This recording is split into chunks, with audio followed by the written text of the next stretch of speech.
Bandla ngisacela ukuprofetha egameni lenkondlo. Ithi inkondlo kusekushoneni kwelanga emkhathi singoma amabandla lamathathu. Ithi ngivasiliyo sewesifazane osemkhulekweni. Ebusweni bakhe kwehlathi inyembeti delisisi. Akanamsithi ufuna umsithi kuleti inhlungu takhe. Mina ngathi esaba athi inyembeti temfelo kade.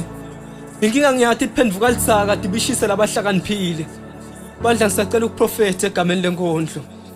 Ithi inkondlo mfoka malinga engathi emakherubhini emaserafa seme kancane kumdumisa longabona. Ithi ngibona ngathi sekusithekwa nithi yamsitha telota lababa emhlabeni wasemhlabeni. Ngako bhala kabusha mNazaretha. Ubhale ngoJeremiah ngesikhathi seMasiriya even laseGibhithe. Ubatshele kahle ukuthi ngabanikele esihleni ngoba telota bothi yangisitha. Yangisitha mfoka malinga. Inkinga yabo sebashiyekisa basangikhonda nekungikhonda.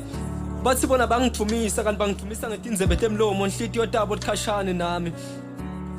Ngakanani ngisababhubhisa ngemandi kodwa ngiyabagucula ngemfolokho emlilweni kabuhlungu mfoka malinga. Ngoba ngifuna bafe bahamba laba.